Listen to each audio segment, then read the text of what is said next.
Hi, my name is Becky Scheip, and this is my historical fiction um, book genre share. This book is called Tarnish. It's by Catherine Longshore, and it is the story of Anne Boleyn. It takes place just before her ascent to greatness. She's a lady in waiting to Queen Catherine of Aragon, Henry's first wife, and she finds that she is always just a little bit too smart, has a snappy comeback for everything, and probably should remain silent a lot more than she actually does.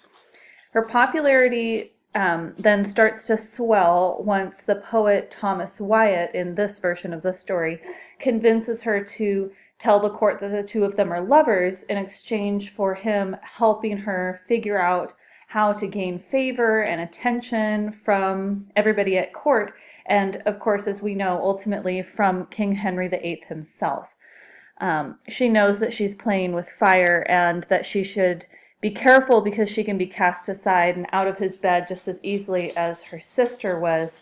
Um, and if she's not careful, she could destroy or perhaps tarnish her own reputation and the reputation of her family. It's clear from the writing that Catherine Longshore's Anne Boleyn is an extremely intelligent person, and I think that seems to be a fairly um, consistent interpretation of who her character was in history. And while she is really smart, she doesn't hold back and appear less intelligent when she's around men, which was very much in fashion at the time and tends to sort of carry into a lot of our modern day society, to appear less intelligent than a man. I really love her interpretation of how witty and flirtatious Anne Boleyn is while still being entirely in control of her own fate and being entirely in the driver's seat of that whole situation. This book was such a fun journey through Anne's story that I know pretty well. I've really been fascinated by the Tudor court for a long time and was really excited to come across this book a few years ago.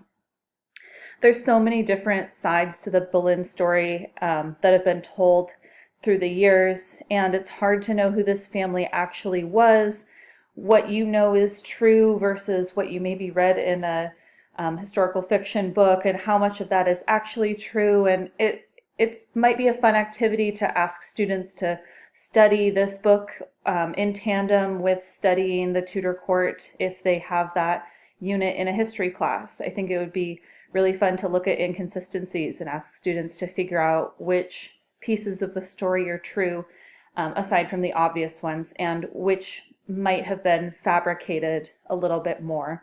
You could also probably assign several different books that are about the court of Henry VIII, because there's a ton out there, and there's a ton of historical fiction books alone out there, and have different book groups present their specific book's timeline and the stories and who each character is and how they conduct themselves and that sort of thing, and have the class do a compare and contrast unit with 3 or 4 books that people read at the same time, and looking at what might be true and what could have been made up in that sort of sense. So that's my genre share. I would really encourage anybody to read this book, Tarnish. It does have a sequel called Guilt, as in gilded, and that's the story of his second to last wife, Catherine Howard, who was his youngest and second to last wife. She was born, I think, after he had his daughter Mary, so I think she's younger than his daughter. But all of that aside, that one's a really fascinating story too, and it's told in an interesting historical fiction sort of way. So if you're into the Tudor court and you'd like to look up more stories about that, I would certainly recommend both of those books. Thank you.